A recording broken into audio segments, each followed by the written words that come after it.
পেলনীয়া সামগ্ৰীয়ে টাইটানিক জাহাজ, আইফেল টাৱাৰ, তাজমহল সাজি উদ্ভাৱনী শক্তিৰ পৰিচয় দিছে ৰঙিয়াৰ এজন ছাত্ৰই।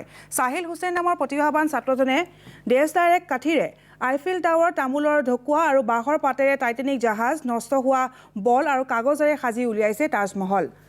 পলিটেকনিকৰ ছাত্ৰ সাহিলে অতি কম খৰচতে সাজি উলিয়াইছে এই সামগ্ৰীসমূহ। আৰু অধিক জনাব আমাৰ সাংবাদিক ৰফিক হুছেইনে। হয়, মই এতিয়া উপস্থিত আছোঁ ৰঙিয়াৰ বনগাঁৱত। আমি দেখিবলৈ ওলাইছোঁ এজন অসাধাৰণ প্ৰতিভাৰ পৰিচয় দি অহা যুৱক সাহিল হুছেইনৰ কিছু সৃষ্টিৰাজি। তেওঁ পেলনীয়া সামগ্ৰীৰে নিৰ্মাণ কৰি উলিয়াইছে টাইটানিক সদৃশ জাহাজ, আইফেল টাৱাৰ, তাৰপিছত চাইকেল, তাজমহল, ট্ৰেইন, এনেকুৱা ধৰণৰ বিভিন্ন সামগ্ৰী অতি সুন্দৰকৈ নিৰ্মাণ কৰি উলিয়াইছে। সকলোবোৰ কিন্তু পেলনীয়া সামগ্ৰী। আমি পোনে পোনে সাহিল হুছেইনৰ পৰা জানিব বিচাৰিম কেনেধৰণৰ তেওঁ ধাৰণাৰে, কেনেধৰণৰ পৰিকল্পনা কৰি এই সামগ্ৰীসমূহ নিৰ্মাণ কৰিছে। প্ৰথমতে কেনেকুৱা ধৰণৰ বস্তুৰে কি নিৰ্মাণ কৰিছে? নমস্কাৰ। প্ৰথমে মই এই টাইটানিক জাহাজখন পেলনীয়া বাঁহেৰে আৰু বাঁহৰ ঢকুৱা, তামোলৰ ঢকুৱা আৰু কিছু আইচক্ৰীম ষ্টিক্স ব্যৱহাৰ কৰি এইখন প্ৰস্তুত কৰি উলিয়াইছোঁ। আৰু লগতে আইফেল টাৱাৰডাল অকল DSLR কাঠি আৰু আঠাৰে সেইডাল প্ৰস্তুত কৰি উলিয়াইছোঁ। আৰু তাজমহলো দেখা পাইছোঁ আমি। হয়, তাজমহলটো মই অকল কাৰ্ডবৰ্ড, ডাঠ কাগজ আৰু কিছুমান পেলনীয়া বল ফালি কিনে সেইটো ব্যৱহাৰ কৰি কিনে ৰং মাৰি সেইটো এনেকৈ প্ৰস্তুত কৰি আছা? মই এইবোৰ সৰুৰে পৰা কৰি আহিছোঁ আৰু লকডাউনৰ সময়তো বহুখিনি এনেকৈ বনাইছোঁ। এই টাইটানিক জাহাজখন বনাওঁতে কিমান সময় লাগিল?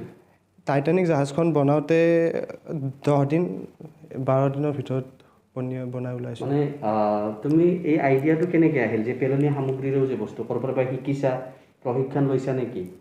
নাই, তেনেকুৱা একো প্ৰশিক্ষণ লোৱা নাই। মই এনে ভাল লাগিল, সেইটো চেষ্টা কৰিলোঁ, হয়নে নহয়। তো সেনেকৈ বনাই হ'ল আৰু সেনেকৈ। কেনেকুৱা লাগে এই বস্তুবিলাক বনাই? ভাল লাগে, সময়ৰ সদব্যৱহাৰ হয় আৰু ভাল লাগে এনেকৈ কৰি, ব্যস্ত হৈ থকা যায়। ভৱিষ্যত পৰিকল্পনা কি? ভৱিষ্যত পৰিকল্পনা মানে এইবোৰ বাণিজ্যিক ভিত্তিত আগুৱাই লৈ যাবলৈ চেষ্টা কৰি আছোঁ। হয়, আমি দেখিছোঁ তেওঁ সাহিলে কিছু নিৰ্মাণ কৰি উলিয়াইছে একুৰিয়াম, ঘৰতে বনাইছে আৰু এখন অসমৰ মেপ, ইয়াত কিছু গজাল আৰু কিবাকিবি সামগ্ৰী, সূতাকে আদি কৰি কাৰ্ডবৰ্ডত এনেকুৱা এখন গামোচা আঁৰি দিছে। সম্পূৰ্ণ নিজা পৰিকল্পনাৰে এনেদৰে বনাইছে।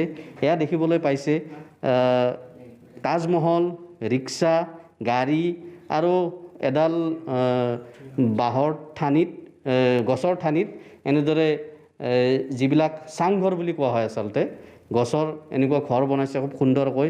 ট্ৰেইন বনাইছে, বিভিন্ন ধৰণৰ সামগ্ৰী বনাইছে আৰু একুৰিয়ামো বনাইছে। আমি একুৰিয়ামো দেখিবলৈ পাইছোঁ তোমাৰ। এই একুৰিয়ামৰ ধাৰণাটো কেনেকৈ আহিল? একুৰিয়ামটো মই মানে বেলেগৰ তাত দেখিছিলোঁ, তাৰপিছত ভাবিলোঁ ইয়াক কিনিব গ'লেতো যথেষ্টখিনি টকাৰ প্ৰয়োজন হয়, গতিকে চালোঁ সেইটো নিজে প্ৰস্তুত কৰি উলিয়াব পাৰোঁ নে নোৱাৰোঁ, সেই হিচাপত আগবাঢ়িলোঁ। কি সামগ্ৰী ক্ৰয় কৰিছিলা? একুৰিয়ামত মই বেলেগ তেনেকুৱা একো কৰা নাই।